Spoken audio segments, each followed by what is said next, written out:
ഈശാവാസ്യം ഇതിനിടെ രണ്ടാമത്തെ പേജ് വരെ നമ്മൾ എടുത്തു കഴിഞ്ഞു. മൂന്നാമത്തെ പേജിലേക്ക് പോവുകയാണ്. അപ്പൊ ഇന്നലത്തെ പ്രസംഗത്തില് എന്തുകൊണ്ടാണ് കർമ്മത്തെ പാങ്ക്തം എന്ന് പറയുന്നത്? വൈദിക കർമ്മം പാങ്ക്തമാണെന്ന് പറയാൻ കാരണം എന്താ? കർമ്മം ചെയ്യാനായിട്ട് 5 സാധനങ്ങൾ ആവശ്യമുണ്ട്.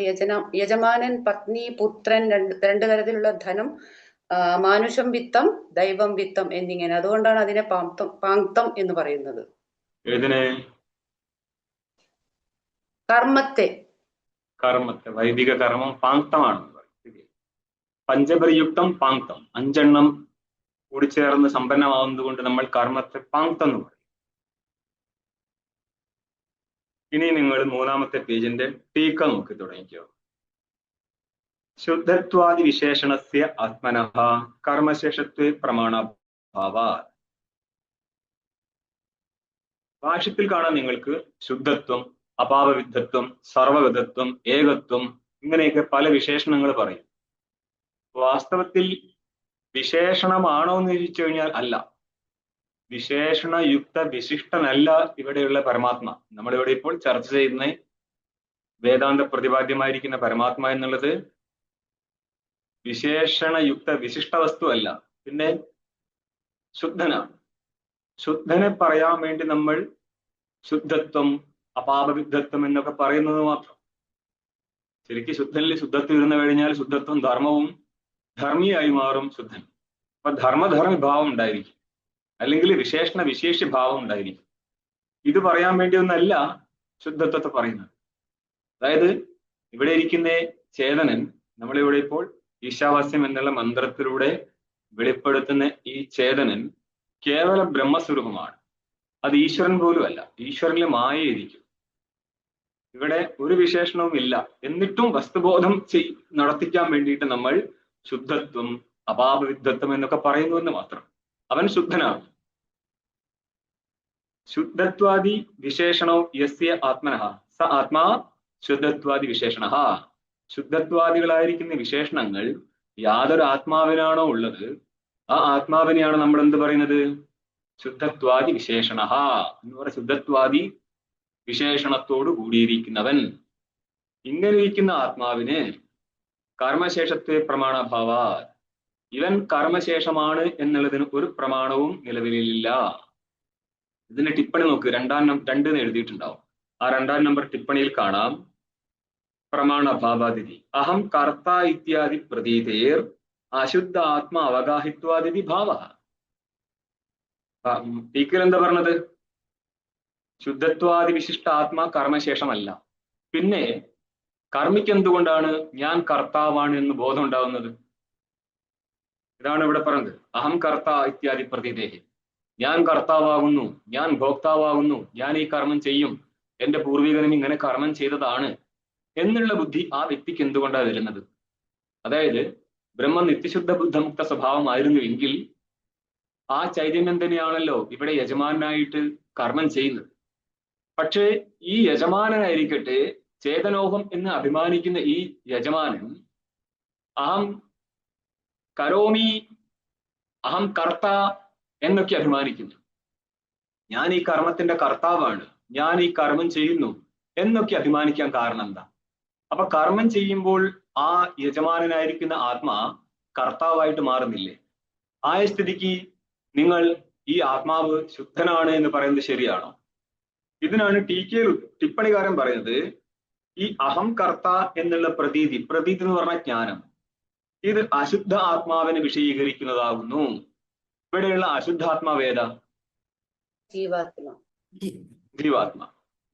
ഇവിടെ ഒരു യജമാനനായിരിക്കുന്ന ജീവാത്മാവുണ്ട്.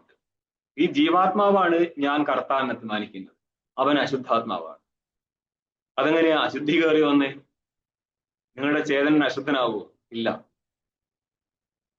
പിന്നെ ആവിദ്യകമായിട്ട് ഔപാധികമായിട്ട് അശുദ്ധിയും പാരമാർത്ഥികമായിട്ട് ശുദ്ധിയും, ഇതാണ് നമുക്ക് ബോധിപ്പിക്കേണ്ടത്. അതായത് ഞാൻ എന്ന് അഭിമാനിക്കുന്ന ഇവിടെയുള്ള ജീവൻ കർത്ത എന്ന് അഭിമാനിക്കുമ്പോൾ അവൻ വിശിഷ്ടനാണ്, അവൻ അശുദ്ധനാണ്. ഈ അവിദ്യ എന്നുള്ള അശുദ്ധി, അതേപോലെ അന്ധക്കരണ സംബന്ധം എന്നുള്ളിടത്ത് അന്ധക്കരണം എന്നുള്ള അന്ധക്കരണമോ അല്ലെങ്കിൽ അന്ധക്കരണത്തിന്റെ സംബന്ധ രൂപമായിരിക്കുന്ന അശുദ്ധി ആ ചേതനിൽ വരുന്നത് കൊണ്ട് മാത്രമാണ് ആ ശുദ്ധനായിരിക്കുന്ന ചേതനൻ ഞാൻ കർത്താവാണെന്ന് അഭിമാനിക്കുന്നത്. അന്നപ്പോൾ ഉപാധി നിലനിൽക്കുന്നതുകൊണ്ട്, അന്ധക്കരണാദികളായിരിക്കുന്ന ഉപാധി നിലനിൽക്കുന്നതുകൊണ്ട് അന്ധക്കരണാദികളിലെ കർത്തൃത്വം ഉപഹിതനായിരിക്കുന്ന ജീവാത്മാവിലേക്ക് പകർന്നു നൽകിയിട്ട് ആ വിശിഷ്ടനായിരിക്കുന്ന അശുദ്ധനായിരിക്കുന്ന ജീവനാണ് ഞാൻ കർത്ത എന്ന് അഭിമാനിക്കുന്നത്. ഇവിടെ എന്താ മനസ്സിലാക്കിപ്പിക്കുന്നത്? നിനക്ക് ഈ അന്ധക്കരണവുമായിട്ട് സംബന്ധമില്ല, അതുകൊണ്ട് നീ ശുദ്ധനാകുന്നു.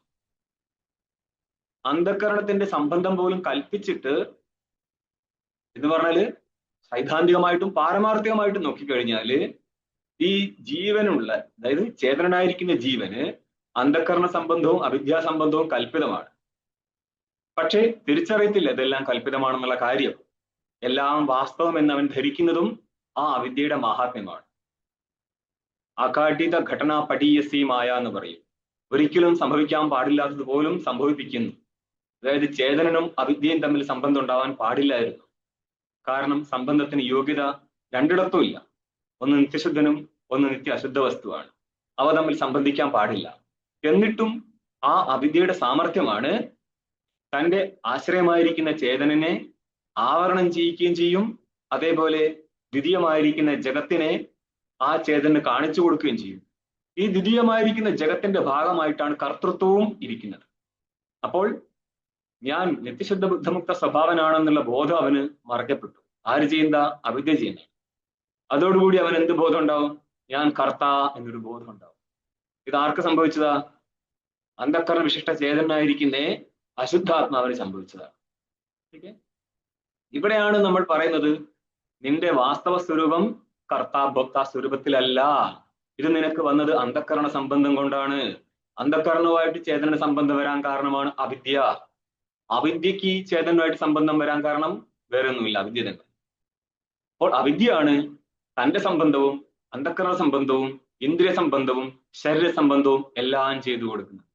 ഇങ്ങനെ ഇരിക്കുന്ന ഒരു സംബന്ധം എന്ന് പറഞ്ഞാൽ ആധ്യാത്മികമായിരിക്കുന്ന താദാത്മ്യം എന്നുള്ള സംബന്ധം ജീവനിൽ എത്തിച്ചേരുമ്പോൾ അവൻ ഞാൻ കർത്താവാണ്, ഞാൻ ഭോക്താവാണ് എന്നൊക്കെ ധരിച്ചും കൊണ്ട് ജീവിക്കുകയാണ്. ഓക്കെ, ഇനിയും തീക്ക നോക്കിയോ. ശുദ്ധത്വാദി വിശേഷണത്തോടു കൂടിയിരിക്കുന്ന ആത്മാവിനെ, ആ ആത്മാ കർമ്മശേഷമാണ് എന്നുള്ളതിന് ഒരു പ്രമാണവുമില്ല. അതായത് വൈദികമായിരിക്കുന്ന പ്രമാണത്താൽ അല്ല, നിങ്ങളുടെ വൈദിക പ്രമാണം ഇല്ലേ? സ്വർഗകാമോ യജേത എന്നുള്ള സ്ഥലത്ത് സ്വർഗത്തിൽ കാമനയുള്ളവൻ ആരാണോ അവനാണ് സ്വർഗകാമ. അപ്പൊ കാമനയുള്ള ജീവനെയല്ലേ അവിടെ പറഞ്ഞിരിക്കുന്നത്.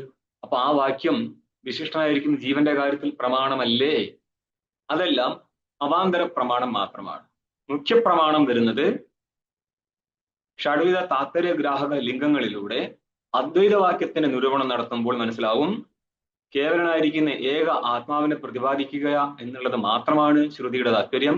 അതുകൊണ്ട് വിശിഷ്ടനായിരിക്കുന്ന ജീവനെ പ്രതിപാദിക്കുക എന്നുള്ളതിൽ താല്പര്യമില്ലായിരുന്നു.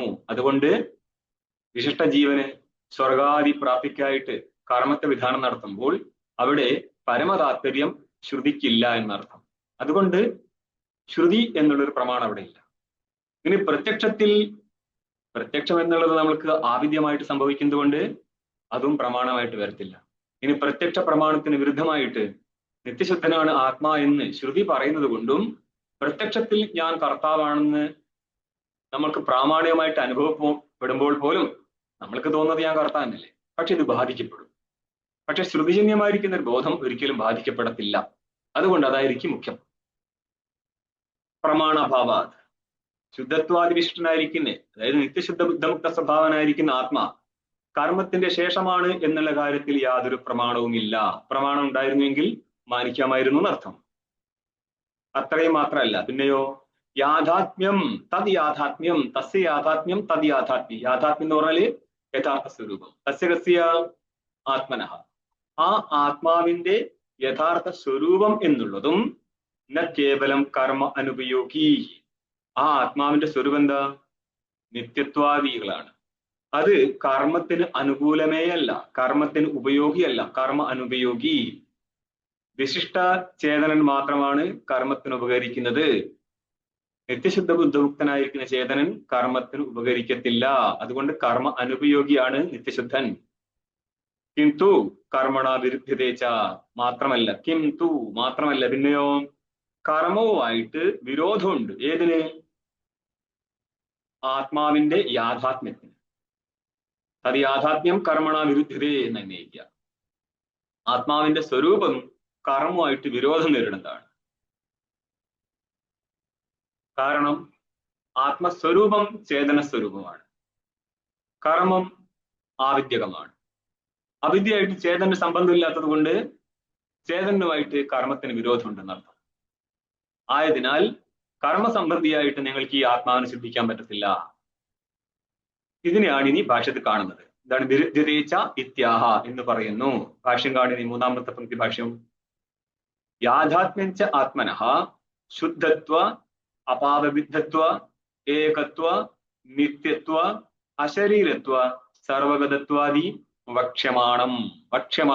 ഇനി മുന്നോട്ട് നമ്മൾ പറയാൻ പോകുന്നതാണ്. ഓക്കെ, മുന്നോട്ടേക്ക് വരുന്ന വാക്യത്തിന്റെ വിഷയമായിട്ട് വരുന്നത് കൊണ്ടാണ് വക്ഷ്യമാണം എന്ന് പറഞ്ഞത്. ഇതിന് ടിപ്പണി നോക്ക് നിങ്ങൾ ഒന്ന്. വക്ഷ്യമാണം ഇതി സപര്യകാദിത്യാദി അഷ്ടമ മന്ത്രേ വക്ഷ്യതേ ഇത്യർത്ഥഃ. നമ്മൾക്ക് 1-ാം മന്ത്രം മുതൽ 8-ാമത്തെ മന്ത്രം വരെയാണ് ഒരു പ്രകരണം. ഇതാണ് ഐക്യബോധകമായിരിക്കുന്ന ജ്ഞാനപ്രകരണം. അവിടുന്ന് മുന്നോട്ടേക്ക് അത് 9 മുതൽ ബാക്കി 18 വരെയുള്ള മന്ത്രം അത് ഉപാസന സമുച്ചയം വിധിക്കാൻ വേണ്ടിയിട്ടുള്ളതാണ്.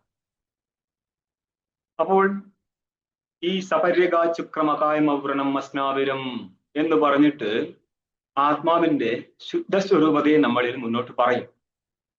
അതുകൊണ്ട് താദൃശ ശുദ്ധസ്വരൂപത്തോടു കൂടിയിരിക്കുന്ന ആത്മാവിനെ കർമ്മവുമായിട്ട് ബന്ധമില്ലാത്തതിനാൽ ആ ശുദ്ധസ്വരൂപ ആത്മാവിനെ പ്രതിപാദിക്കുന്ന വാക്യങ്ങൾക്കും കർമ്മവുമായിട്ട് സംബന്ധം ഉണ്ടാവാൻ പറ്റില്ല എന്നർത്ഥം. യാഥാത്മ്യഞ്ച ആത്മനഃ, ആത്മാവിന്റെ യാഥാത്മ്യം, ആത്മാവിന്റെ യഥാർത്ഥ സ്വരൂപം എന്നുള്ളത്, യാഥാത്മ്യം എന്ന് പറഞ്ഞാൽ യഥാർത്ഥ സ്വരൂപം എന്നർത്ഥം. ഏതിന്റെ? ആത്മനഃ എന്നുള്ള ഷഷ്ടി അർത്ഥം. ആത്മശബ്ദത്തിന്റെ ഷഷ്ടിയാണ് ആത്മനഃ. പഞ്ചമിയിൽ ഇങ്ങനെ തന്നെയാണ് വരിക. ആത്മനഃ, ആത്മാവിന്റെ യാഥാത്മ്യം എന്നുള്ളത്, യഥാർത്ഥ സ്വരൂപം എന്നുള്ളത് എന്താ? ഒന്ന് ശുദ്ധത്വം, രണ്ടാമത്തത് അപാപവിദ്ധത്വം. പാപവുമായിട്ട് സംബന്ധം വന്നു കഴിഞ്ഞാൽ പാപത്താൽ വിദ്ധനാവും. വിദ്രചേതനെ പാപവുമായിട്ട് സംബന്ധം ഉണ്ടെങ്കിൽ സംബദ്ധനാവും, സംയോഗം ഉണ്ടെങ്കിൽ സംയുക്തനാവും, സമവായമുണ്ടെങ്കിൽ സമവേദമാവും.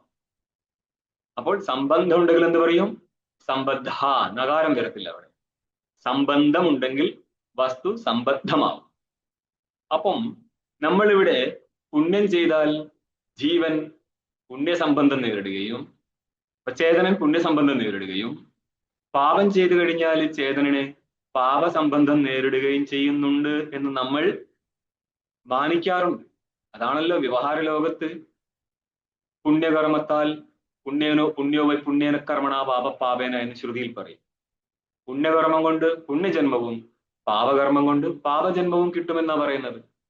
അപ്പൊ ആർക്കാ കിട്ടുന്നത്? ജീവന്. എന്തുകൊണ്ട് കിട്ടി? പുണ്യപാപങ്ങൾ കൊണ്ട്. അപ്പോൾ പുണ്യപാപവുമായിട്ട് സംബന്ധം വന്നില്ലേ ജീവന്? ഈ ജീവനെ അല്ല ഞങ്ങൾ പറയുന്നത്, മനസ്സിലായോ? നമ്മൾ ഇവിടെ നിരൂപിക്കുന്ന ജീവൻ ബ്രഹ്മസ്വരൂപമാണ്. കർമ്മകാണ്ഡത്തിൽ നിരൂപിക്കുന്ന ജീവൻ വിശിഷ്ടനായിരിക്കുന്ന ജീവനാണ്. ഇങ്ങനെ രണ്ട് വ്യത്യാസമുണ്ട്. അതുകൊണ്ട് രണ്ടും രണ്ട് തലത്തിലാകും. വിശിഷ്ടനായിരിക്കുന്ന ജീവനാണ് കർമ്മം ചെയ്തു കഴിഞ്ഞാൽ കർമ്മത്തിന്റെ ഫലത്തിനനുസരിച്ച്, അതായത് കർമ്മത്തിൽ നിന്ന് പുണ്യമോ ജനിക്കാം പാപമോ ജനിക്കാം. പുണ്യമാണെങ്കിൽ സുഖകരമായ ലോകത്തേക്കും പാപമാണെങ്കിൽ ദുഃഖം നൽകുന്ന ലോകത്തിലേക്കും യാത്രയാവും. ഈ ഒരു ജീവനെ കുറിച്ചല്ല ഇവിടെ നമ്മൾ പ്രതിപാദിക്കാൻ പോകുന്നത്. മറിച്ച് ഈ ജീവന് വാസ്തവ സ്വരൂപം എന്നുള്ളത് കേവല ബ്രഹ്മസ്വരൂപമാണ്. കേവല ബ്രഹ്മസ്വരൂപത്തിൽ പാപസംബന്ധമില്ല എന്നുള്ളത് കൊണ്ട് ഈ ജീവനും പാപസംബന്ധം വരത്തില്ല. അതെങ്ങനെ? ഞാൻ പാപി പുണ്യവാൻ എന്നൊക്കെ എനിക്ക് അഭിമാനമുണ്ടല്ലോ. ഈ അഭിമാനം നിന്റെ അജ്ഞാനം കൊണ്ടുണ്ടായതാണ്. ഇതാണ് പറയുന്നത്. അജ്ഞാനം കൊണ്ട് അന്ധകരണ സംബന്ധം ഉണ്ടായി. അന്ധകരണത്താലും മറ്റു ഇന്ദ്രിയങ്ങളാലും ചെയ്യപ്പെടുന്ന കർമ്മം കൊണ്ട് അതിന്റെ സംബന്ധം ജീവനിൽ വരുന്നത് അവന് അന്ധക്കരണമായിട്ട് സംബന്ധം ഉള്ളത് കൊണ്ടാണ്. ഇവിടെയാണ് പറയുന്നത് ഈ ശുദ്ധ ചൈതന്യത്തിന് അന്ധക്കരണ സംബന്ധവും വരത്തില്ല, പിന്നെ വന്നത് കൽപ്പന മാത്രമാകുന്നു. അതുകൊണ്ടാണ് ഇത് ഫണ്ടമെന്റൽ തിയറിയാണ്, ഇത് ശരിക്കും പഠിച്ചോളൂ. ഒരിക്കലും ജീവൻ ബ്രഹ്മസ്വരൂപത കൈവിടത്തില്ല. അതുകൊണ്ട് ഒരു ജീവൻ ബ്രഹ്മമാവുന്നതല്ല, അവൻ ബ്രഹ്മം തന്നെയാണ്. അവന്റെ അജ്ഞാനം കൊണ്ട് മാത്രം അവൻ ജീവനാണെന്ന് തെറ്റിദ്ധരിച്ചു എന്ന് മാത്രം. ജീവൻ തന്നെ പരമാത്മാവാണ്. പരമാത്മശുദ്ധനായതുകൊണ്ട് ജീവനും ശുദ്ധനാണ്. പക്ഷെ അവിദ്യ എന്നുള്ള ഉപാധി നിലനിൽക്കുന്നത് കൊണ്ട് ആവിദ്യകമായിരിക്കുന്ന അന്ധക്കരണ സംബന്ധം വന്നു കയറിയിട്ട് ജീവൻ സുഖി ദുഃഖി എന്ന് അഭിമാനിക്കുന്നു എന്ന് മാത്രം. അതായത് ആ ചേതന നിത്യശുദ്ധ ചൈതന്യം ജീവഭാവത്തിൽ സുഖി ദുഃഖി എന്ന് അഭിമാനിക്കുമ്പോൾ പോലും അവൻ സുഖിയോ അല്ല ദുഃഖിയോ അല്ല, പിന്നെയോ അവൻ നിത്യശുദ്ധ പരമാത്മാവാണ്. അതെങ്ങനെ വരും? ഒരു സ്ഫടികത്തിന്റെ ഒരു ഭാഗത്ത് ജപാകുസുമത്തെ എന്ന് പറഞ്ഞ ചെമ്പരത്തി വെച്ചാല്, ചെമ്പരത്തി ഇരിക്കുന്ന കാലത്തോളം നമുക്ക് ആ സ്ഫടികത്തെ രക്തമായിട്ട് കാണാം എന്ന് കരുതുന്നത് കൊണ്ട്, കാണപ്പെടുന്നു എന്നുള്ളത് കൊണ്ട് ഒരിക്കലും ആ സ്ഫടികം രക്തവർണത്തോടു കൂടിയിരിക്കില്ല. പക്ഷെ നമ്മൾക്ക് നോക്കുമ്പോൾ അങ്ങനെ കാണുന്നു എന്ന് മാത്രം. കാണുന്നത് കൊണ്ട് തന്നെ വസ്തു മിഥ്യയാണെന്നർത്ഥം. ജഗത് മിഥ്യ ദൃശ്യത്വാദ് എന്നാണ് സിദ്ധിക്കുക. ഈ ജഗത്ത് മിഥ്യയാണ്. അപ്പൊ ജഗത്തിന്റെ ഈ കാണുന്ന ജഗത്ത് മാത്രമല്ല, ഞാൻ എന്നുള്ള അഭിമാനം ഉണ്ടല്ലോ, ഞാൻ കർത്ത എന്നുള്ള അഭിമാനം, ഞാൻ ചെയ്യുന്നവനാവുന്നു, ഞാൻ ഭുജിക്കുന്നവനാവുന്നു, എനിക്ക് ഈ കർമ്മത്തിന്റെ ഫലം വേണം, ഈ അഭിമാനങ്ങളെല്ലാം തന്നെ ലോകാന്തർഗതമാണ്. ഇതൊക്കെ ചേർന്നതാണ് ഈ ലോകം. ലോകം മിഥ്യ ആയതുകൊണ്ട് കർത്തൃത്വം മിഥ്യയാണ്. കർത്തൃത്വം മിഥ്യയാണെങ്കിൽ വാസ്തവത്തിലില്ല. പിന്നെയോ ആവിദ്യകമായിട്ട് വന്നു ചേർന്നത് മാത്രം. എങ്ങനെ നഷ്ടപ്പെടും? അവിദ്യ നഷ്ടപ്പെട്ടാൽ നഷ്ടപ്പെടും. അവിദ്യ എങ്ങനെ നഷ്ടപ്പെടും? വിദ്യ ഉണ്ടെങ്കിൽ നഷ്ടപ്പെടും. വിദ്യ എങ്ങനെ ഉണ്ടാവും? പ്രമാണം കൊണ്ടുണ്ടാവും. ഏതാ പ്രമാണം? ശബ്ദം. ശബ്ദപ്രമാണത്തിൽ നിന്ന് എന്ത് ജനിക്കും? ഐക്യജ്ഞാനം ജനിക്കും. ഐക്യം ആദ്യം ഉള്ള ഐക്യമാണോ, ഉള്ള ഐക്യത്തിന്റെ ജ്ഞാനമാണോ ഉണ്ടാകുന്നത്, അഥവാ ഐക്യത്തെ ഉണ്ടാക്കുകയാണോ ഇവിടെ? പറ. ഉള്ള ഐക്യത്തിന്റെ ജ്ഞാനമാണോ, അല്ല ഐക്യം ജനിക്കുന്നതാണ്, ജ്ഞാനത്താൽ ഐക്യം ജനിക്കുകയാണോ, അഥവാ ഉള്ള ഐക്യത്തിന്റെ ജ്ഞാനമാണോ വേണ്ടത്? ഉള്ള ഐക്യത്തിന്റെ ജ്ഞാനം. അതെങ്ങനെയാ? ജ്ഞാനം ഒരു ഉള്ളൊരു ഐക്യത്തിന്റെ ജ്ഞാനം ഉണ്ടായതോടുകൂടി കാര്യങ്ങളൊക്കെ തീർന്നോ? ഐക്യം ഇപ്പൊ ഇല്ലല്ലോ. ജീവൻ വേറെയും പരമാത്മ വേറെയല്ലേ. ആ ജീവാത്മാവ് തന്നെയാണ് പരമാത്മാവ് എന്നുള്ള ഒരു ഐക്യബോധം ഉണ്ടാകുമ്പോൾ ബോധത്തിന്റെ ആവശ്യമുണ്ടോ? ബോധത്തിന്റെ ആവശ്യം എന്തിനാ? ബോധം മീൻസ് തിരിച്ചറിവ്. തിരിച്ചറിവ് ഉണ്ടായ ശേഷമാണോ ഈ ഐക്യം ഉണ്ടായത്? ഐക്യത്തിന്റെ ജ്ഞാനം ഉണ്ടായത് എന്നുള്ള ജ്ഞാനം ഉണ്ടാകുമ്പോൾ, ജ്ഞാനം ഉണ്ടാകുന്ന സമയത്ത് ഐക്യം ഉണ്ടാവും അല്ലേ? അല്ല, അത് തന്നെയാണ് ആ ജീവാത്മാവ് തന്നെയാണ് പരമാത്മാവ് എന്നുള്ള ജ്ഞാനം. ആ ജ്ഞാനം ഉണ്ടായ ശേഷം ഐക്യം സമ്പന്നമാവും അല്ലേ? അല്ല, ഐക്യ സമ്പന്നമാവാൻ സ്വാമിജി ജീവാത്മാവ് തന്നെയല്ലേ പരമാത്മാവ്, പിന്നെ അവിടെ സമ്പന്നമാവേണ്ട കാര്യമൊന്നുമില്ലല്ലോ എന്ന് പറഞ്ഞാൽ ഐക്യം ആദ്യമേ ഉള്ളതാണ്. അതെ, തന്റെ അവിദ്യ കൊണ്ട് തിരിച്ചറിയാൻ കഴിഞ്ഞില്ലെന്ന് മാത്രം. അതിനെ തിരിച്ചറിഞ്ഞാൽ മാത്രം മതിയോ? ആ യെസ്. അല്ല, അതിന് പ്രത്യേകിച്ച് പൂജാപാഠമൊക്കെ ചെയ്യേണ്ട ആവശ്യമുണ്ടോ? ഒരു ഗണപതി ഹോമം, പരമാത്മാവെ എനിക്ക് ജ്ഞാനം ഉണ്ടാക്കി തരണേ, അല്ല അത് പ്രമാണത്തിലും ജനിക്കുന്നതാണോ? പ്രമാണത്തിലും ജനിക്കുന്നതാണ്. ഇത്രയേ ഉള്ളൂ. അപ്പോൾ നമ്മള് ചില ഘടകങ്ങള് കണ്ടനം നടത്തൂലേ, ഇതിന്റെ കൂടെ പിറപ്പാണ് അന്യമത ഖണ്ഡനം. അല്ലാതെ നിങ്ങൾ അങ്ങനെയൊന്നും ചെയ്യാൻ പാടുന്നില്ല, ശരിക്കേ അന്യമത ഖണ്ഡനം ചെയ്യരുത്, നിങ്ങൾ എങ്ങനെയാണ് സംസാരിക്കുന്നത്, നിങ്ങൾ വേദാന്തം പറഞ്ഞു പോലെ പോലെ, അങ്ങനെയൊന്നല്ല. അന്യമത ഖണ്ഡനം കയറി വരും. ഇത് ഞാനായിട്ടല്ല, ഇത് ഒരു ശൈലിയാണിത്. അതായത് കഥ 3 വിധത്തിലാണ് വരിക: വാദകഥ, വിദണ്ഡകഥ, ജൽപ്പകഥ. ഗുരു ശിഷ്യന്മാർ തമ്മിലുള്ള സംവാദമാണ് വാദം. അതായത് വസ്തുവിനെ ബോധിപ്പിക്കാൻ വേണ്ടിയിട്ട് നടത്തുന്ന കഥയാണ് വാദകഥ എന്ന് പറയുന്നത്. ജൽപ്പം എന്ന് പറഞ്ഞാൽ പരപക്ഷ നിരാകരണേന സ്വപക്ഷ സ്ഥാപനം ജൽപ. അന്യപക്ഷത്തെ നിരാകരിച്ചും കൊണ്ട് സ്വന്തം പക്ഷത്തെ സ്ഥാപിക്കുക എന്നുള്ളതാണ് ജൽപ്പം. നമ്മുടെ മലയാളത്തിൽ അവന്റെ ജൽപ്പനം കേട്ടില്ലേ എന്നൊക്കെ പറയും. ജൽപ്പനം വേണ്ടതാണ്. ജൽപ്പനം നമ്മുടെ ഒരു വാദത്തിന്റെ ശൈലിയാണ്. മൂന്നാമത്തതാണ് സ്വപക്ഷ സ്ഥാപനാഹീന പരപക്ഷ നിരാകരണ വിദണ്ഡ. സ്വന്തം പക്ഷം സ്ഥാപിക്കത്തില്ല, പരപക്ഷത്തെ നിരാകരണം നടത്തിപ്പോ. അങ്ങനെയുണ്ട്, മനസ്സിലാക്കും. അല്ലാതെ അന്യനെ നിരാകരിക്കൊന്നുമില്ല, അന്യൊരു ദോഷം കാണലാണോ സന്യാസിമാർക്ക് പണി? സ്വന്തം കാര്യം പറഞ്ഞു പോയാൽ പോരെ. അത്ര ഡീസന്റ് ആവാൻ വലിയ താല്പര്യമൊന്നുമില്ല. അന്യമതം കണ്ടിക്കും. ശരിക്ക് അന്യമത ഖണ്ഡനം ഇല്ലായിരുന്നുവെങ്കിൽ നിങ്ങൾക്ക് ഈ ശാസ്ത്രശാസ്ത്ര സമ്പന്നാവില്ലായിരുന്നു. ഇത് കഴിഞ്ഞിട്ട് അവസാനം ശാസ്ത്രചർച്ച കയറി വരും, ചെറിയ ഭാഗം മാത്രം. അവിടെയെല്ലാം പരമത ഖണ്ഡനം വരും. അതായത് ഭാഷ്യകാരന് മുന്നേ ഉണ്ടായിരുന്ന ഭാസ്കരാദി മതങ്ങളുണ്ട്. ആ ഭാസ്കര സിദ്ധാന്തത്തിനനുസരിച്ച് സമുച്ചയം പറയും. ആ സമുച്ചയത്തെ ഖണ്ഡനം നടത്തുന്ന സമയത്ത് ഭാസ്കര മതം നമ്മൾ കണ്ടിക്കും. പൂർവമീമാംസയെ ഖണ്ഡനം നടത്തും. എല്ലാ മതവും കണ്ടിക്കും. അന്ന് നിലവില്ലാത്തത് കൊണ്ട് കുണ്ടലിനി പ്രസ്ഥാനക്കാർ രക്ഷപ്പെട്ടു പോയിന്ന് മാത്രം. എന്തുകൊണ്ടാണ് കുണ്ടലിനി പ്രസ്ഥാനക്കാരെ പിടിക്കുന്നത്? കുണ്ടലിനി സിദ്ധാന്തത്തിൽ ജീവൻ മൂലാധാരത്തിലിരിക്കുകയും ഇവൻ നെഞ്ചത്തടിച്ച് നിലവിളിച്ച് കയറി തലയോട്ടിയിലെത്തിയിട്ട് സഹസ്രാരത്തിൽ പരമാത്മാവിനെ കണ്ടുമുട്ടും. ഹായ് ചേട്ടാ, ഞാൻ താഴെ കിടക്കുകയായിരുന്നു, ഇവിടെ കണ്ടുമുട്ടിയത്. അപ്പൊ എന്ത് പറ്റും? രണ്ട് ഐഡന്റിറ്റി ആയി മാറും. ജീവന് വേറൊരു ഐഡന്റിറ്റിയും പരമാത്മാവിന് വേറെ. എന്നിട്ട് ഇവൻ കയറി പോണം എന്നുള്ളതാണ്. എന്തൊരു ഗതികേടാന്നുള്ളതാണ്. ഞാൻ കുറച്ചു മുന്നേ ഇതിനെക്കുറിച്ചൊരു കവിത എഴുതിയിരുന്നു. അതിലൊരു പങ്ക്തിയാണ്: എങ്ങോട്ടു പോകുന്നു മുകളിലെന്താ നിന്റെ കൂടണയാണുള്ള മാളമാണോ? ഇതേ പാമ്പാണല്ലോ, 3 ചില ചുറ്റില്. ഇവൻ തലയോട്ടിലേക്ക് പോയി കയറുന്നത് അവന് കൂടാനുള്ള മാളാണോ അത്? ഇങ്ങനെയുള്ള കഥാഭാഗത്തിലൂടെ ഇത് എവിടുന്നാണ് ഇത് മാറുന്നത് പറഞ്ഞാൽ, നമ്മുടെ ഉപാസനാ സ്ഥലത്ത് ഉപാസനയുടെ ഫലമായിട്ട് അഹംഗ്രഹ ഉപാസകൻ ഹിരണ്യഗർഭലോക യാത്രയ്ക്ക് വേണ്ടിയിട്ട് തയ്യാറാവുന്ന സമയത്ത് അവന്റെ മർമ്മങ്ങളിൽ നിന്നെല്ലാം ഇന്ദ്രിയങ്ങൾ പിൻവലിഞ്ഞ് പ്രാണനും പിൻവലിഞ്ഞ് ഹൃദയത്തിലേക്ക് എത്തിച്ചേർന്നാൽ ഹൃദയത്തിൽ നിന്നുള്ള ബ്രഹ്മനാഡി വഴി പിന്നെ അവൻ സുഷുമ്നയിലേക്ക് കയറി സുഷുമ്നയിലൂടെ സഹസ്രാരത്തിൽ വന്നിട്ട് അത് എവിടുന്ന് തുടങ്ങുന്നുള്ളൂ എന്നോ?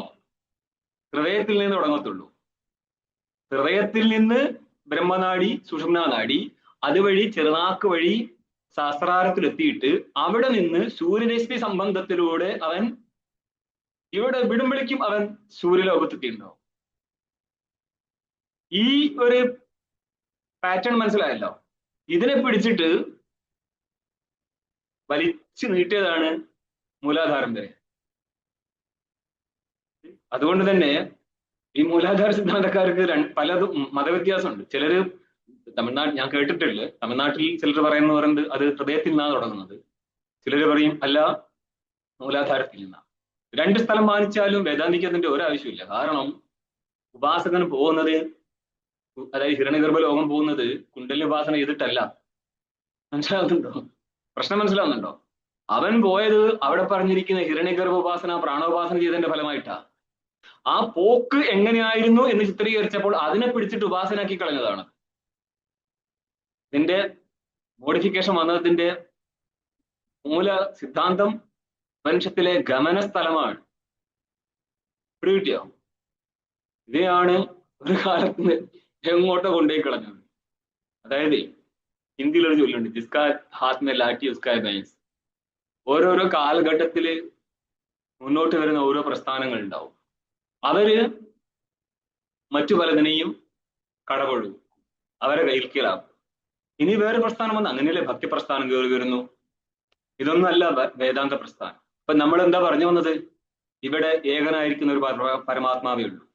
അപ്പൊ ജീവൻ പരമാത്മാ എന്ന് പറയുന്ന 2 ഐഡന്റിറ്റി ഇല്ല എന്നുള്ള കാര്യം മനസ്സിലാക്കിയിട്ടേ വേദാന്തം ചിന്തിക്കാൻ പറ്റത്തുള്ളൂ. അതുകൊണ്ടാണ് മറ്റു സിദ്ധാന്തം ഖണ്ഡനം നടത്തുന്നത്, നമ്മൾ കുണ്ടലിനി പ്രസ്ഥാനത്തെ ഖണ്ഡനം നടത്തുന്നത്. കാരണം അവിടെ 2 ഐഡന്റിറ്റി ഉണ്ട്. എന്തിനു കുണ്ടലിനി? അത്രയും പോകേണ്ട ആവശ്യമില്ലല്ലോ. ഈ യോഗസൂത്രം, മീമാംസ, ഇതെല്ലാத்தைയും നമ്മൾ ഖണ്ഡനം നടത്താൻ കാരണം എന്താ? മീമാംസ വളരെ ദൂരത്താണ്. യോഗസൂത്രത്തിലും നിത്യശുദ്ധനായിരിക്കുന്ന പരമാത്മാവിനെ മാനിക്കുന്നുണ്ട്. പക്ഷെ അപ്പോൾ പോലും ജീവാത്മാക്കൾ അനേകം ഉണ്ട് എന്ന് മാനിക്കുന്നത് കൊണ്ട് തന്നെയാണ് വേദാന്തി സാംഖ്യയോഗ സിദ്ധാന്തത്തെ ഖണ്ഡനം നടത്തുന്നത്. അതുപോലും മാനിക്കുന്നില്ലെങ്കിൽ പിന്നെ അതിന്റെ കൊച്ചു കുഞ്ഞുങ്ങളായിരിക്കുന്ന ആരെയും മാനിക്കാൻ പോകുന്നില്ല. അപ്പൊ ഇവിടെ ഇത്രയേ ആവശ്യമുള്ളൂ. ഐക്യം എന്ന് പറയുന്ന അർത്ഥം ഏകത്വം ബ്രഹ്മത്തിന്റെ സ്വരൂപമാണ്. അതിന്റെ ജ്ഞാനം മാത്രമേ ആവശ്യമുള്ളൂ. ഈ ജ്ഞാനം എവിടുന്നേ കിട്ടത്തുള്ളൂ? പ്രമാണത്തിൽ നിന്നേ കിട്ടത്തുള്ളൂ. ഏതാണ് പ്രമാണം? വൈദിക ശബ്ദമാണ് പ്രമാണം. അതുകൊണ്ട് വൈദിക ശബ്ദത്തിൽ ഭിന്നമായിട്ട് എവിടെ നിങ്ങൾ പ്രവൃത്തി നടത്തി കഴിഞ്ഞാലും അത് ബ്രഹ്മാകാര വൃത്തിക്ക് കാരണമാവത്തില്ല. പിടികിട്ടുന്നുണ്ടോ? ബ്രഹ്മാകാര വൃത്തിയാണ് നിങ്ങൾ ഇച്ഛിക്കുന്നതെങ്കിൽ ആ വൃത്തി ജനിപ്പിക്കുന്ന പ്രമാണത്തിൽ പ്രവർത്തിക്കേണ്ടിയിരുന്നു. കാരണത്തിൽ പ്രവർത്തിച്ചാലേ കാര്യസിദ്ധി ഉണ്ടാവത്തുള്ളൂ. അകാരണത്തിൽ പ്രവർത്തിച്ചത് കൊണ്ട് കാര്യസിദ്ധി ഉണ്ടാവത്തില്ല. അപ്പൊ എന്താണ്? ഒന്ന് ശുദ്ധനാണ്, ശുദ്ധത്വം. പാപേന വിദ്ധൈതി പാപവിദ്ധന്ന പാപവിദ്ധൈതി അപാപവിദ്ധ. പാപത്താൽ യുക്തനാവത്തില്ല. അതായത് ജീവന് സ്വരൂപത്തിൽ രണ്ടെണ്ണമാണ്. ഒന്ന് സ്വരൂപത്താൽ ശുദ്ധനാണ് എന്നുള്ളതാണ് ശുദ്ധത്വം എന്നുകൊണ്ടുള്ളത് കൊണ്ട് പറഞ്ഞത്. ഇനി ഒരു കാലത്ത് ചെയ്യുന്ന കർമ്മം കൊണ്ട് അവന് പാപസംബന്ധം നേരിടുമോ വെച്ചപ്പോൾ പറയണം അതും വരത്തില്ല. ശരി, ആഗന്തുകമായിരിക്കുന്നേ. വന്നു ചേരുന്ന പാപത്താൽ അവൻ പാപവിദ്ധനാവോ? അതുമില്ല. അപാപവിദ്ധ എന്ന് പറഞ്ഞാൽ ജീവൻ പുണ്യം ചെയ്താൽ ആത്മാവിന് പുണ്യസംബന്ധമില്ല, ജീവൻ പാപം ചെയ്താൽ ആത്മാവിന് പാപസംബന്ധമില്ല. പിന്നെ ആർക്കാണ് ഈ പുണ്യപാപ സംബന്ധം ഉള്ളത്? അന്ധകരണം. അന്ധകരണത്തിനാണ് എല്ലാ സംബന്ധവും. അന്ധകരണത്തിന് പാപസംബന്ധം ഉണ്ടായിക്കഴിഞ്ഞാൽ അടുത്ത സ്റ്റെപ്പ് എന്താ? കർത്തൃത്വ ഭോക്തൃത്വാദികള്. ഒച്ചത് പറ, കേൾക്കുന്നില്ല. കർത്തൃത്വ ഭോക്തൃത്വാദികള് വരും. ജീവാത്മാവില് കർത്തൃത്വ ഭോക്തൃത്വാദികള് വന്നു കയറും. ജീവാത്മാവിലേക്ക് കർത്തൃത്വ ഭോക്തൃത്വാദികൾ ആരോപിക്കപ്പെടും. പാപവും പുണ്യവും എല്ലാം ജീവാത്മാവിലേക്ക് ആരോപിക്കപ്പെടും. എന്തുകൊണ്ടാ? ജീവന് ആ അന്ധകരണമായിട്ട് സംബന്ധമുള്ളത് കൊണ്ട്. ഇനി എന്താ? അപാപവിദ്ധത്വം, ഏകത്വം. ഇവിടെ പൊളിഞ്ഞു നമ്മുടെ മറ്റെല്ലാ സിദ്ധാന്തവും.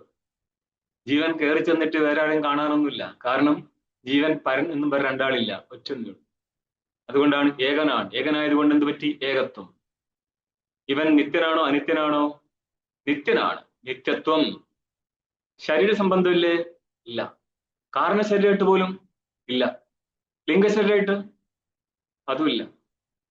ഒരു ശരീരമായിട്ട് സംബന്ധമില്ല. അതുകൊണ്ട് എന്ത് പറ്റി? അശരീരത്വം. അവിദ്യമാന ശരീരോ യസ്യ സ അശരീരഃ തസ്യ അശരീരത്വം. ശരീരം ആർക്കാണോ ഇല്ലാത്തത് അവൻ അശരീരഃ, അവനിലിരിക്കും അശരീരത്വം. സർവഗതത്വം. സർവം ഏതാ? നാമരൂപാത്മകമായിരിക്കുന്ന ജഗത്ത്. ആ സകല ജഗത്തിനും കാരണമാണ് പരമാത്മാ എന്നുള്ളത് കൊണ്ട് കാരണം കാര്യത്തിൽ അനുസ്യൂതമായിട്ടിരിക്കുന്നു എന്നുള്ളതിനാൽ അവൻ കാര്യമായിരിക്കുന്ന സർവത്തിലും ഗതമാണ് എന്ന് പറഞ്ഞാൽ ഉപാദാന രൂപേണ കാരണമാണ് കാര്യരൂപത്തിലിരിക്കുന്നത് എന്നുള്ളത് കൊണ്ട് ഉപാദാന രൂപം സർവഗതമായി മാറും. ഒന്ന്. രണ്ടാമത്തത്, കാര്യങ്ങൾ കാരണത്തിൽ കൽപ്പിതമായതിനാൽ കാര്യങ്ങൾക്ക് കാരണമായിരിക്കുന്ന അധിഷ്ഠാനത്തിൽ നിന്ന് ഭിന്നമായിട്ട് സത്ത ഇല്ല എന്നുള്ളത് കൊണ്ട് ഉള്ളതെല്ലാം അധിഷ്ഠാനമായിരിക്കുന്ന വസ്തു മാത്രമായിരിക്കും. അതുകൊണ്ട് അവൻ സർവഗതനായിട്ടിരിക്കും. ഇതി വക്ഷ്യമാണം എന്നുള്ളത് നമ്മൾ ഇനി മുന്നോട്ട് പറയും.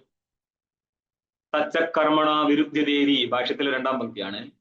തത് കിം ആത്മയാഥാത്മ്യം, ആത്മനഃ യാഥാത്മ്യം. തത് ച കർമ്മണ വിരുദ്ധതേ. ഈ ആത്മാവിന്റെ സ്വരൂപം എന്നുള്ളത് കർമ്മവുമായിട്ട് വിരോധം നേരിടുന്നു എന്നുള്ളത് കൊണ്ട്, ഇതി തസ്മാത് കാരണാത് എന്നുള്ളത് കൊണ്ട് യുക്ത ഏവ ഏഷാം കർമ്മസു അഭിനിയോഗ.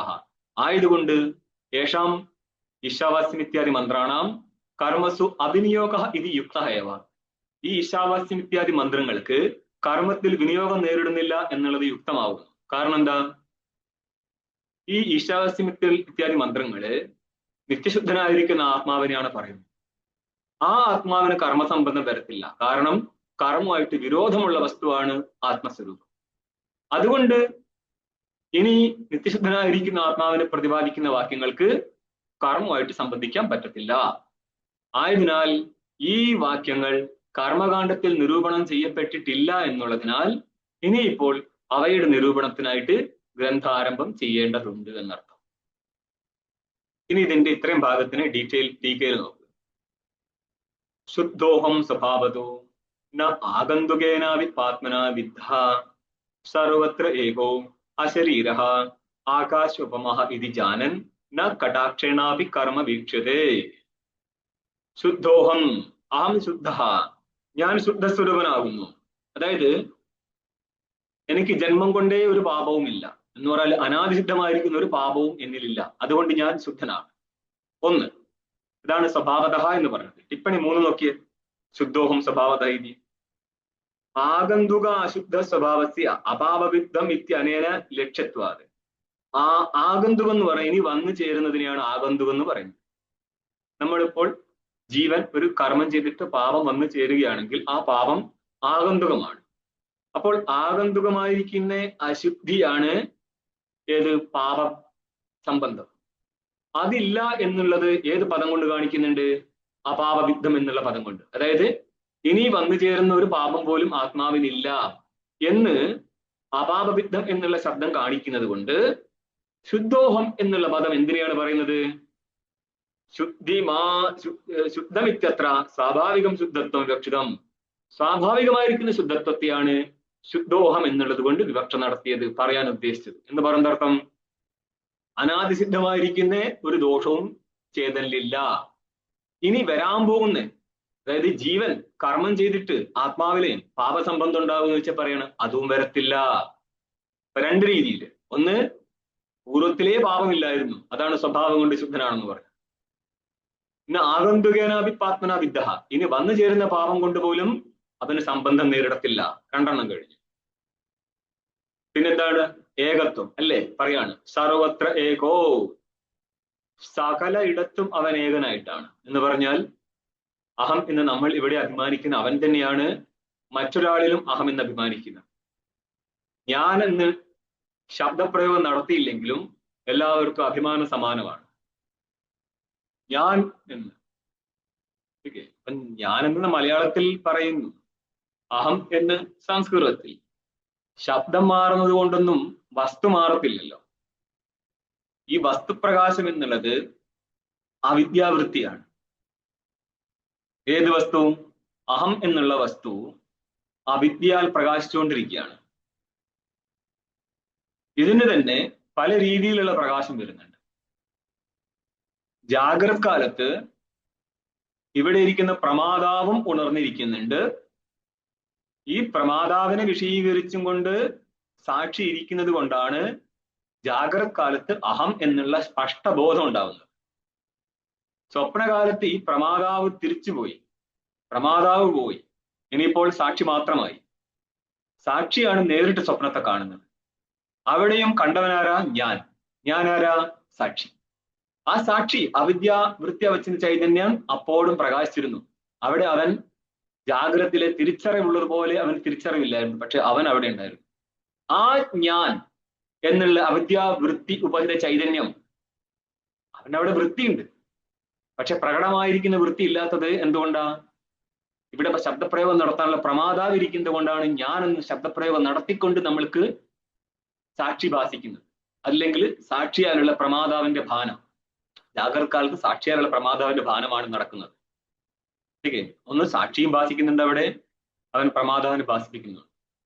സ്വപ്നത്തിലേക്കും സുഷുപ്തിയിലേക്കും പോയാൽ സാക്ഷി പ്രമാതാവിനെ ഭാസിപ്പിക്കത്തില്ല, അവിടെയുള്ള വിഷയങ്ങളെ ഭാസിപ്പിക്കത്തുള്ളൂ. സ്വപ്നകാലത്ത് സ്വപ്ന വിഷയങ്ങളെ ഭാസിപ്പിച്ചിരിക്കും. സുഷുപ്തിയിലേക്ക് പോയി കഴിഞ്ഞാൽ സ്വപ്നം കാലത്ത് മനസ്സാണ് സ്വപ്നലോകമായിട്ട് മാറിയിരുന്നത്. ഈ മനസ്സ് സുഷുപ്തി കാലത്ത് അവിദ്യയിലേക്ക് ലീനമാവുന്നത് കൊണ്ട് സ്വപ്നലോകം പിന്നെ കാണാൻ പറ്റത്തില്ല. കാരണം എന്താ? സ്വപ്നം മൊത്തം മനസ്സായിരുന്നു, മനസ്സ് ലീനമായി പോയി. ഇനിയിപ്പോ ആരാ അവിടെ ഇരിക്കുന്നത്? സാക്ഷി മാത്രം. അവന്റെ സ്വരൂപം എന്താ? അവിദ്യാവൃത്തി ഉപഹിതൻ. ഈ അവിദ്യാവൃത്തി ഉപഹിതൻ അവിടെ ഇരിക്കുമ്പോഴും അവൻ വൃത്യുപഹിതനായിട്ട് സാക്ഷി ഭാസിക്കുന്നുണ്ട്. അവിടെ ഞാനൊന്ന് ശബ്ദപ്രയോഗം നടത്തുന്നില്ല. അതുകൊണ്ട് നിങ്ങൾക്ക് ചില ആര് പറയുന്ന കേൾക്കാം, ഇത് ഞാൻ എന്നുള്ള എപ്പോഴും ഭാഷിച്ചുകൊണ്ടിരിക്കും. ഒന്നുമില്ല. ഇത്രയും കാര്യം മനസ്സിലായാലേ അവരെ കണ്ടം നടത്താൻ പറ്റത്തുള്ളൂ. അവരെ കണ്ടം നടത്തിയിട്ട് കാര്യമൊന്നുമില്ല. കാരണം അവര് പറയാൻ വേണ്ടി മാത്രം ജനിച്ചത്, അറിയാൻ വേണ്ടി ജനിച്ചതല്ല. ആരുടെ കേട്ടു, അത് വാഴ്ത്താരിയായിട്ട് അടിക്കുന്നുള്ളൂ. ഇതില് ഈ സാക്ഷിയുടെ കാര്യത്തിൽ സ്പഷ്ടമായിരിക്കുന്ന ബുദ്ധി ഉണ്ടെങ്കിൽ മാത്രമേ വിചാരത്തിന്റെ അടുത്ത തലത്തിലേക്ക് കയറാൻ പറ്റത്തുള്ളൂ. അതുകൊണ്ട് ഈ സ്ഥലം ശ്രദ്ധിച്ചോ. സർവത്ര ഏകോ, എല്ലായിടത്തും. ടിപ്പണി 4 നോക്കിയേ. കവിത്വ വിശേഷണസ്യ അഭാവി. വേണ്ട, ഇതൊക്കെ ഇനി മുന്നോട്ടേക്ക് വരാൻ പോകുന്ന ടീക്കിയായിട്ട് മന്ത്രമായിട്ട് ബന്ധപ്പെട്ട് കിടക്കുക. കേട്ടോ. സർവത്ര ഏകോ അശരീര, ശരീരമില്ല എന്ന് പറഞ്ഞാല് സ്ഥൂല ശരീരവും ഇല്ല, സൂക്ഷ്മ ശരീരവും ഇല്ല. സൂക്ഷ്മ ശരീരം എന്ന് പറഞ്ഞാൽ ലിംഗശരീരം, ലിംഗശരീര സംബന്ധവും ഇല്ല. കാരണശരീരമായിരിക്കുന്ന അവിദ്യാ സംബന്ധവും ഇല്ല. പിന്നെന്തായിരിക്കും? കേവലം മാത്രമായിട്ട്. ആകാശ ഉപമഹ, ആകാശ ഉപമാ യസ്യ. ഉപമ എന്ന് പറഞ്ഞാല് സാദൃശ്യം. ആകാശം ഉപമയായിരിക്കുന്നത് ഏതിനാണോ എന്ന് പറഞ്ഞാൽ ആകാശത്തിന് സമാനമായിരിക്കുന്ന വസ്തു എന്നർത്ഥം. യഥാ സർവഗതം സൗഷ്മ്യാത് ആകാശോ നോപലഭ്യതേ. ഗീതയിൽ പറഞ്ഞില്ലേ, എപ്രകാരം ആകാശ സൂക്ഷ്മമായിട്ട് ഇരിക്കുന്നതുകൊണ്ട് എവിടെയും ലേപമില്ലാതിരിക്കുന്നുവോ, ഇതേപോലെ തന്നെയാണ് ചേതനൻ സൂക്ഷ്മമായതുകൊണ്ട് ഒന്നുമായിട്ട് സംബന്ധം നേരിടത്തില്ല. ഇത് കാണിക്കാനാണ് എന്ത് പറഞ്ഞത്? ആകാശോപമഹ. സർവത്ര അവസ്ഥിതോ ദേഹേ, ദേഹത്ത് മൊത്തിരുന്നിട്ട് പോലും ഈ ആത്മാവിന് ദേഹവുമായിട്ട് സംബന്ധമില്ല, ഒരു വിഷയമായിട്ട് സംബന്ധമില്ല. ഇപ്രകാരം ജാനൻ, അറിയുന്നവൻ. എന്തറിയുന്നവൻ? ഞാൻ നിത്യശുദ്ധ ബുദ്ധമുക്ത സ്വരൂപനായിരിക്കുന്ന പരമാത്മാവാകുന്നു എന്ന് അറിയുന്നവൻ കടാക്ഷേണാപി കർമ്മ ന വീക്ഷതേ, ന കടാക്ഷേണാപി കർമ്മ വീക്ഷതേ. കടാക്ഷം എന്ന് പറഞ്ഞാല് ചെരിഞ്ഞുള്ള നോട്ടമാണ് കടാക്ഷം, തീർച്ച എന്ന് പറഞ്ഞാൽ ഈ കർമ്മത്തെ വീക്ഷിക്കാൻ പോലും അവൻ തയ്യാറാകുന്നില്ല എന്ന് പറഞ്ഞാൽ കർമ്മം കൊണ്ടല്ല ലക്ഷ്യം കിട്ടുന്നത്. ഇവൻ എന്തുണ്ടായിട്ടുണ്ട്? ഇപ്പോൾ 2 ഘട്ടമാണ് ഇപ്പം പറഞ്ഞിരിക്കുന്നത്. ജാനൻ എന്നുള്ളത് അപരോക്ഷ ജ്ഞാനം ഉള്ളവൻ എന്ന അർത്ഥത്തിലല്ല. അപ്പോൾ ജ്ഞാനിയെ സംബന്ധിച്ച് അവൻ കർമ്മത്തെ ഗണിക്കുന്നേയില്ല. കാരണം ഇനി ഒന്നും നേടാനായിട്ടില്ല കർമ്മം കൊണ്ട്. ആത്മാവിൽ അധ്യസ്ഥമായിരിക്കുന്ന വസ്തുക്കൾക്ക് സത്ത ഇല്ലാത്തത് കൊണ്ട് തന്നെ കർമ്മസാധ്യമായിരിക്കുന്ന ഒരു ലോകവും ഇനി പ്രാപിക്കാനില്ലെന്ന് തിരിച്ചറിവുള്ളത് കൊണ്ട് ജ്ഞാനി ഒരിക്കലും കർമ്മത്തെ കടാക്ഷം പോലും ചെയ്യത്തില്ല, ഒന്ന് ചെരിഞ്ഞു പോലും നോക്കത്തില്ല. ഓക്കെ, അത്രയും മാത്രല്ല, പിന്നെന്താ പറയുന്നത്? കിന്തു ആപാദ പ്രതിപത്തിരപി ഏതാദൃശി നിരുണദ്യേവ കർമ്മ പ്രവൃത്തി. ഏതാദൃശി ആപാദത പ്രതിപത്തി. ആ പ്രതിപത്തി എന്ന് പറഞ്ഞാൽ ജ്ഞാനം. ആപാദത പ്രതിപത്തി എന്ന് പറഞ്ഞാൽ വിചാരം വിനാ ഉണ്ടായ ജ്ഞാനമാണ്. കൂടുതൽ വിചാരമൊന്നും ചെയ്തിട്ടില്ല എന്ന് പറയുന്ന അർത്ഥം വേദാന്ത ശാസ്ത്ര അഭ്യാസം നടത്തുന്ന സമയത്ത് ഗുരുവിൽ നിന്ന് കേട്ടിട്ടുണ്ടായിരിക്കുന്ന നൈപുണ്യം മാത്രമേ ഉള്ളൂ. കൂടുതലായിട്ട് അതിൽ വിചാരമൊന്നും ചെയ്തിട്ടില്ല. അപ്പോൾ പോലും അതൊരു ജീവന്റെ ക്വാളിറ്റിയാണ്. എന്തുകൊണ്ട് അവൻ കർമ്മം ചെയ്യുന്നില്ല എന്ന് ചോദിച്ചു കഴിഞ്ഞാൽ അവന്റെ പിറകിൽ ഒരു ബലമുണ്ട്. ഇത് പൂർവജന്മ പുണ്യമായിരിക്കുന്ന വേദാന്ത അഭ്യാസത്തിന്. അതുകൊണ്ട് അവൻ കർമ്മം ചെയ്യാം. കിന്തു ആപാദ പ്രതിപത്തി ദവി ഏതാദൃശി. ഏതാദൃശി ആപാദത പ്രതിപത്തി. അതായത് ശാസ്ത്രത്തിൽ നിന്ന് മനസ്സിലാക്കുകയാണ് ഞാൻ നിത്യശുദ്ധ ബുദ്ധമുക്ത സ്വരൂപനായിരിക്കുന്ന ആത്മാവാണ്. ഇങ്ങനെ ഇരിക്കുന്ന ഒരു ജ്ഞാനം ഉണ്ടായാൽ പോലും കർമ്മ പ്രവൃത്തി നിരുണദ്യേവ, കർമ്മത്തിലെ പ്രവൃത്തിയെ നിരോധിക്കുന്നുണ്ട് ആ പ്രതിപത്തി. എന്തുകൊണ്ടാണ് വേദാന്ത ബോധം ഉണ്ടെങ്കിൽ കർമ്മം ചെയ്യാത്തത്? എന്തുകൊണ്ടാ? കർമ്മണ പിതൃലോക വിദ്യ ദേവലോക എന്ന് തിരിച്ചറിവുള്ളവൻ ഒരിക്കലും കർമ്മമോ ഉപാസനയോ ചെയ്യത്തില്ല. ഇപ്പൊ നിങ്ങൾ ചോദിക്കും, അല്ല സന്യാസിമാർ ഇപ്പോൾ ദേവി ഉപാസനം ചെയ്ത് നടക്കുന്നത് ഞങ്ങൾ കാണുന്നുണ്ടല്ലോ. നടന്നോട്ടെ, ഒരു ബുദ്ധിമുട്ടില്ല. അതിന് ഫലം കിട്ടും, ഫലമൊന്നും അങ്ങോട്ട് പോകുന്നില്ല, പക്ഷെ ലക്ഷ്യം കിട്ടത്തില്ലെന്ന് മാത്രം. എന്തുകൊണ്ടാ? നിങ്ങൾക്കിത് ബൃഹദാരണ്യകത്തിന്റെ അവസാന പാർട്ടിൽ കാണാം, ചാന്തോക്യാദികളിലുണ്ട്. ഉപാസന പറയുന്ന സമയത്ത് ചാന്തോക്യത്തിൽ നോക്കിയാല് ബ്രഹ്മസംസ്ഥ അമൃതത്വമേതി ത്രയോധർമ്മസ്കന്ധ ബ്രഹ്മസംസ്ഥ അമൃതത്വമേതി എന്നുള്ള സ്ഥലത്ത് വിശദീകരിക്കും. ഓക്കെ, അതായത് ഉപകുർവാണൻ എന്നുള്ള പഠിക്കാൻ പോയിരിക്കുന്ന ബ്രഹ്മചാരി നമ്മൾ ഗണിക്കത്തേ ഇല്ല. കാരണം അവന്റെ കർമ്മം പുണ്യത്തിന് വേണ്ടിയല്ല, അവന്റെ അധ്യയനം പുണ്യത്തിന് വേണ്ടിയല്ല, അത് വിദ്യ സ്വായത്തമാക്കാൻ വേണ്ടിയുള്ള അഭ്യാസം മാത്രമാണ്. ഇനി അവൻ നൈഷ്ഠികനായി കഴിഞ്ഞാൽ നൈഷ്ഠികാശ്രമത്തിൽ പറയുന്ന കർമ്മം കൊണ്ട് അവന് പുണ്യമുണ്ട്. അവനും ഹിരണ്യഗർഭലോകം വരെ യാത്ര ചെയ്യും, ഉതവും. പിന്നെ ആരാ? ഗൃഹസ്ഥന് അഗ്നിഹോത്രാദി കർമ്മങ്ങൾ. അവിടെയും യോഗ്യത ഉണ്ടെങ്കിൽ ഉപാസനയിലേക്ക് കയറാം. ഉദാഹരണത്തിന് ലാസ്റ്റ് കാണാം. പിന്നെ ഉള്ളത് വാനപ്രസ്ഥനും ഉപാസന പറഞ്ഞിട്ടുണ്ട്. പിന്നെ ആരുള്ളത്? സന്യാസി. ആര്? യോഗ്യനല്ലാത്ത, വേദാന്ത വിചാരത്തിന് യോഗ്യനല്ലാത്ത സന്യാസിയാണെങ്കിൽ ഉപാസന. അത് നിങ്ങൾ ഈ പറഞ്ഞിരിക്കുന്ന ശ്രീവിദ്യോപാസന എന്നല്ല കേട്ടോ അവിടെ. ഇതെല്ലാം പിൽക്കാലത്ത് വന്നു ചേർന്നാണ് കുട്ടികളെ. നിങ്ങൾക്ക് ശാസ്ത്രത്തിലൂടെ പോയാൽ ഇതൊരു സാധനവും കാണത്തില്ല. ഗണപതി ഹോമം പഠിക്കാൻ വേണ്ടിയിട്ട് എന്താണ് ഉപനിഷത്ത് ക്ലാസ് കയറണ്ട. ഇവിടെ ആ സാധനം കിട്ടത്തേ ഇല്ല. ഇതെല്ലാം വേറെ റൂട്ട്. എന്നാൽ ദേവതയില്ല എന്നോ അതിന് ഫലം ഇല്ല എന്നോ അല്ല ഇവിടെ പറയാൻ ഉദ്ദേശിക്കുന്നത്. ഓക്കെ, ദേവതയുണ്ട്, ദേവതാ കാണ്ഡത്തിന് അതിൻ്റെതായ ഫലമുണ്ട്, അന്ധക്കരണ ശുദ്ധിക്ക് കാരണമാണ്, ഇതെല്ലാം ഉള്ളതാണ്. പക്ഷേ ഇവിടെ പറയുന്ന വിഷയം തീർത്തും വിലക്ഷണമാണ്. നിത്യശുദ്ധ ബുദ്ധമുക്തനെ പറയാൻ മറ്റൊരു ശാസ്ത്രവും ഇല്ല, കേവല വേദാന്തം മാത്രമേ ഉള്ളൂ. അതുകൊണ്ടാണ് ഇത് എക്സ്ട്രീം ഡിഫറൻ്റ് ആയിട്ട് ഓടിക്കൊണ്ട്. അപ്പോൾ ഇങ്ങനെയുള്ള ആൾക്കാർക്ക് ഉപാസന ചെയ്യാമെങ്കിലും വേദാന്ത പരിജ്ഞാനത്തിന് ഉതകുന്ന ബുദ്ധി ഉണ്ടെങ്കിൽ ഒരിക്കലും പിന്നെ അന്യ ഉപാസന കർമാദികളിലേക്ക് ഇടപെട്ടേക്കരുത് എന്ന് പറയും. അതായത് കരലേഠി ന്യായം എന്ന് പറയും. ഒരാൾക്ക് ഒരു ലഡു കൊടുത്തു, അങ്ങനെ ഒരു ലഡു കളഞ്ഞിട്ട് കയ്യിൽ പറ്റിയിരുന്ന ലഡുവിന്റെ അംശം അത് മാത്രം നക്കി തിന്നിട്ട് പറയണം, വാ എന്തൊരു മധുരമാണ്, അങ്ങേർക്ക് ആ ലഡു കഴിച്ചാൽ മതിയായിരുന്നു. ഇതുപോലെയാണ് വേദാന്ത അഭ്യാസം ചെയ്യാൻ വേണ്ടിയിട്ട് യോഗ്യത ഉണ്ടായിട്ടും അത് ഒഴിവാക്കിയിട്ട് മറ്റ് കർമ്മ ഉപാസനാദികളിലേക്ക് പോകുന്ന തരം പറയുന്നതാണ് എന്ത്?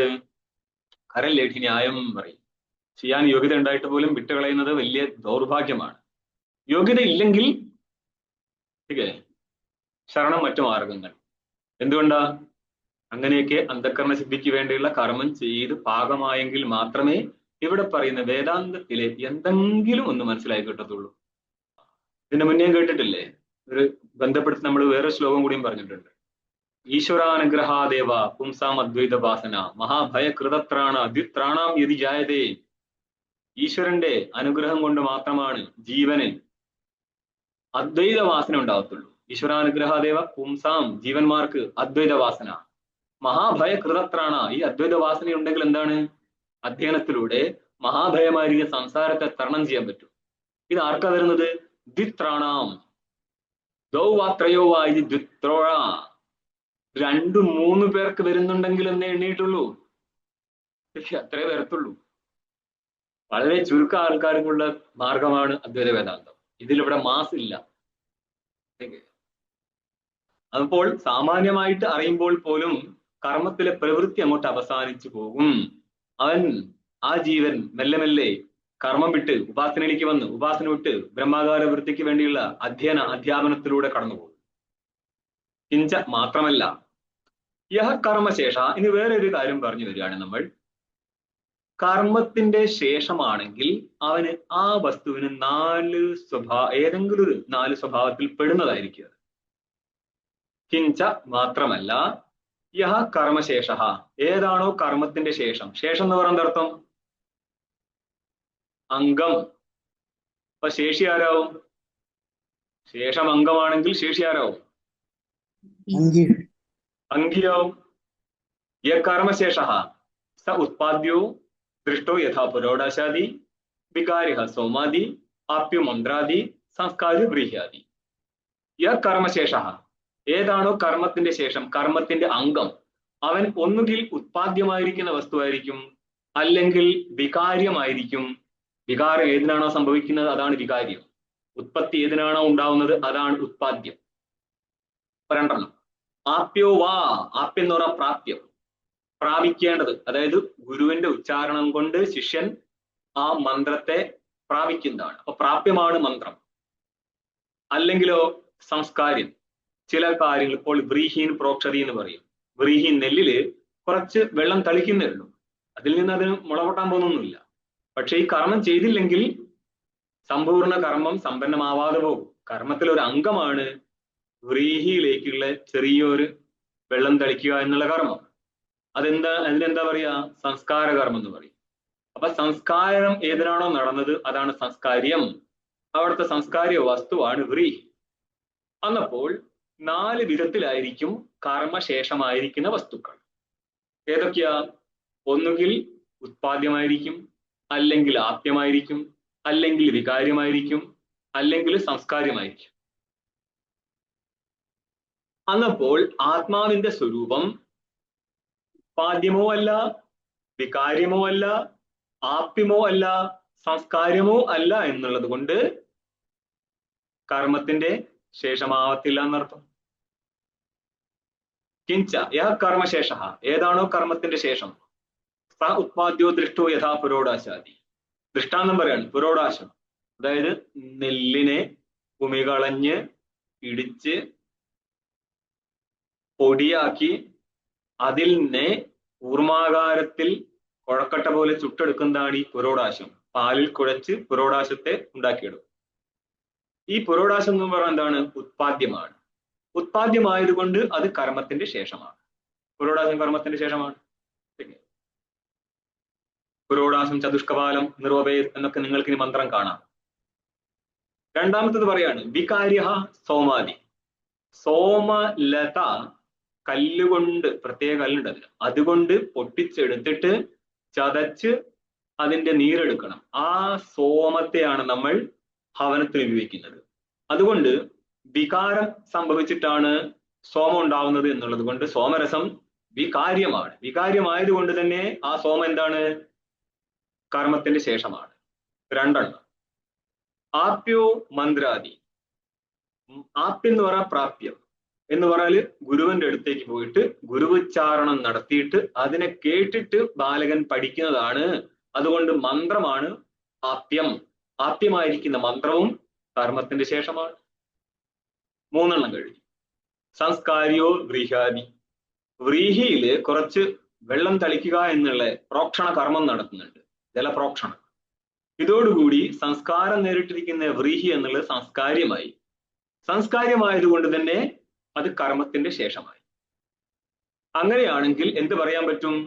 യത്ര കർമ്മശേഷത്വം തത്ര ഉത്പാദ്യാദ്യന്യതമത്വം എന്ന് വ്യാപ്തി സിദ്ധിക്കും. ഓം പൂർണ്ണമദഃ പൂർണ്ണമിദം പൂർണ്ണാത് പൂർണ്ണമുദച്യതേ പൂർണ്ണസ്യ പൂർണ്ണമാദായ പൂർണ്ണമേവാവശിഷ്യതേ. ഓം ശാന്തി ശാന്തി ശാന്തി. ശങ്കരം ശങ്കരാചാര്യം കേശവം ബാദരായണം സൂത്രഭാഷ്യകൃതൗ വന്ദേ ഭഗവന്തൗ പുനഃ പുനഃ. ഈശ്വരോ ഗുരുരാത്മേതി മൂർത്തിഭേദവിഭാഗിനേ വ്യോമവത് വ്യാപ്തദേഹായ ദക്ഷിണാമൂർത്തയേ നമഃ. ഓം ശാന്തി ശാന്തി ശാന്തി.